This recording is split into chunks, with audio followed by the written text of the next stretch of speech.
안녕하세요. 고비스의 피터입니다. 네, 오늘은 어제 미국에서 나온 굉장히 중요한 발표에 대해서 말씀드리고자 합니다. 바로 Responsible Financial Innovation Act라는 법안입니다. 일명 루미스 법안이라고도 알려져 있는데요. 이 법안은 가상자산업계의 우호적인 인사로 알려져 있는 신시아 루미스 의원이 크리스틴 질리브랜드라는 분이랑 함께 가상자산업계가 올바르게 발전하기 위해서 지금까지 존재했던 어떤 규제적으로 불확실했던 부분을 바로잡고, 그러면서도 이제 투자자 보호를 위한 어떤 합리적인 이 법적 프레임워크를 마련하고자 해서 제안이 된 법안입니다. 구독, 좋아요, 알림 설정 부탁드릴게요. 지난 몇 개월간 계속 이 법안을 준비하고 있다는 이야기가 전해져 오다가 바로 어제 저녁에 발표가 된 거였습니다. 그래서 이 법안은 뭐 어디까지나 지금은 제한된 상태이기 때문에 미국 국회에서 승인이 나야지 공식 법안으로 되는 거고, 그리고 이게 방대합니다. 이 제안서가 한 69페이지 정도이기 때문에, 그리고 많은 광범위한 그런 주제를 담고 있어서 국회를 통과하기까지는 시간이 많이 걸릴 것 같습니다. 특히 금년 11월에는 미국의 그 미드텀 일렉션이 있기 때문에 의원들이 다른 쪽에 많이 신경을 많이 쓰고 있어서 아마 내년 정도 돼야지 어느 정도 통과가 되지 않을까, 이렇게 지금 사람들이 많이 예측을 하고 있는 것 같고요. 그리고 많은 부분들이 수정이나 제안을 필요로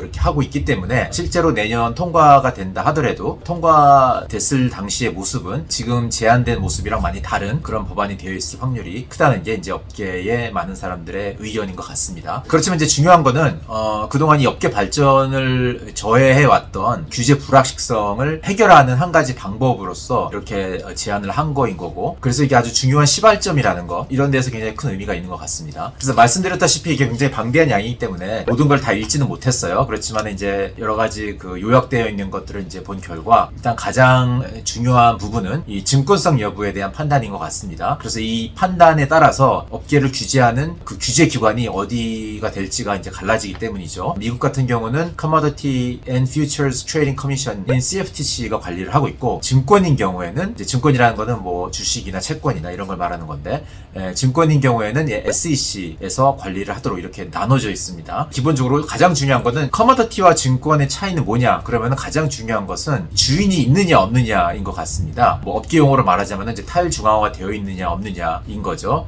그래서 예를 들어서 뭐 원자재 같은 것, 원유라든지 뭐 금이라든지 이런 커머더티는 이 발행을 통제하고 있는 한 개의 주체가 없는 거죠. 전 세계에 이렇게 퍼져 있기 때문에, 뭐 원유나 금 같은 거는, 그리고 모든 원자재가 다 그렇죠. 그렇지만 이제 주식 같은 경우는 하나의 주체가 존재를 하는 거죠. 애플 주식은 애플 회사가 발행을 하는 거고, 그 외에는 어떠한 주체도 발행할 수가 없는 것입니다. 그래서 이렇게 주인이 있느냐 없느냐에 따라서 커머더티와 증권의 구분이 되는 거고요. 그래서 이제 많은 가상자산이 실제로 주인이 있는 건지 없는 건지에 대한 논란이 있기 때문에 CFTC 관할로 가야 될지 아니면 SEC 관할로 가야 될지, 이러한 것이 이제 불확실했던 겁니다. 이번에 발표된 그 루미스 법안이 제안하는 거는 가상자산은 기본적으로 전부 다 커머더티라는 것을 전제로 하고 있습니다. 그래서 CFTC가 더욱더 주도적인 역할을 해서 이 가상자산 업계를 관리를 해야 될 것을 이제 제안을 하고 있고요. 하지만 가상자산 중에는 탈중앙화가 되어 있지 않는 그런 가상자산도 많이 있습니다. 그래서 그러한 가상자산들을 위해서 어느 정도 예외 조항을 만들어 놨습니다. 그래서 이 가상자산이 어떤 financial interest를 대표한다고 간주되는 경우, 예를 들어서 주식이나 채권이나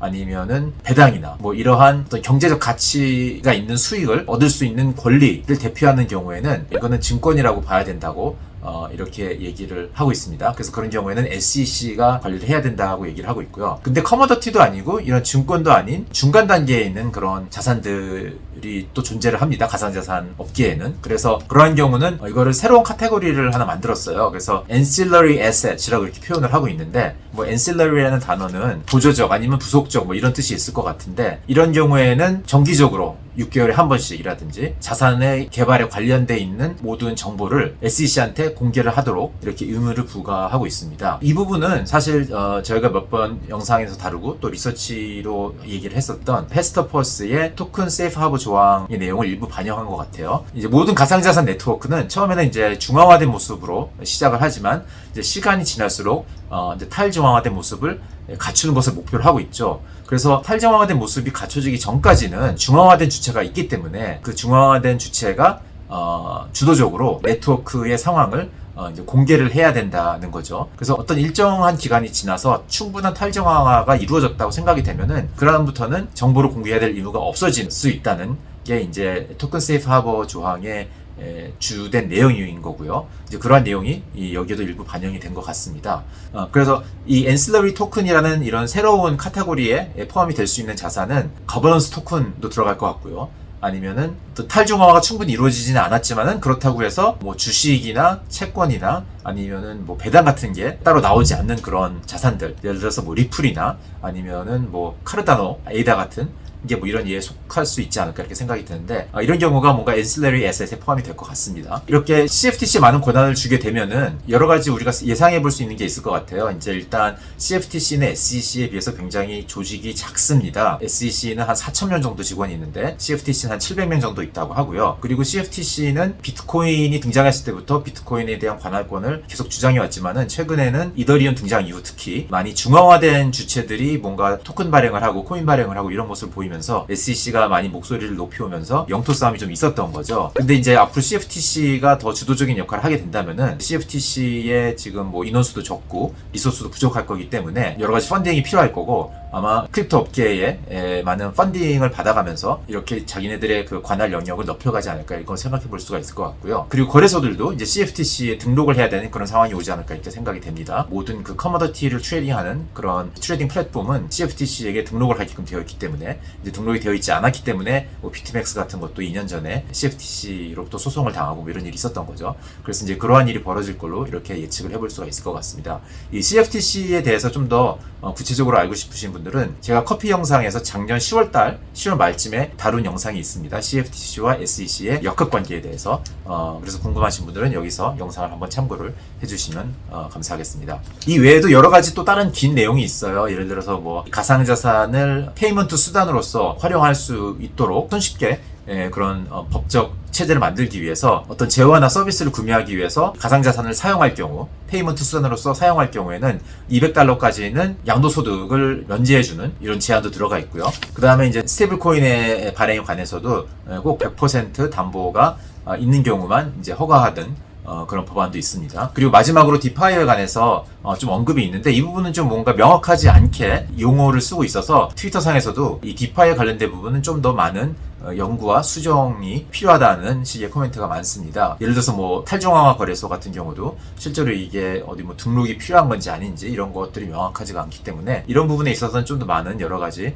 앞으로 향후 디스커션이 의회에서 이루어지지 않을까 이렇게 생각이 됩니다. 그래서 이번 법안에 대해서는 뭐 여러 가지 언론에서 평을 하고 있어요. 예를 들어서 뭐 월스트리트저널 같은 경우에는 투자자 보호와 혁신이라는 두 마리의 토끼를 잡기 위해서 굉장히 균형이 잘 잡힌 법안이다라는 뭐 그런 평을 하고 있고요. 하지만 한편으로는 증권이라는 게 명확한 경우에도 이게 ancillary asset이라고 구분이 되어 버리면은 증권으로서 공개해야 될 정보를 공개하지 않고서도 발행이 가능해지기 때문에 이런 거는 좀 불공정한 그런 이점을 이 코인 발행사들한테 주는 게 아니냐 뭐 이런 비판도 있고요. 그 다음에 뭐 채굴자들이 예를 들어서 뭐 그 세금 부담은 이제 채굴된 그 자산을 현금화했을 때만 과세를 해야 된다 이렇게 뭐 조항이 들어가 있는데 이런 것도 뭐 부동산 같은 경우는 꼭 현금화하지 않아도 세금을 부과할 수 있는 거에 비하면은 이것 또한 뭔가 unfair한 어떤 이점을 주는 거다 뭐 이런 얘기를 월스트리트저널에서는 하고 있습니다. 반면 이제 워싱턴 포스트 같은 경우는 뭐 이러한 법안 내용보다는 SEC와 CFTC 그리고 SEC와 그 신세아 루미스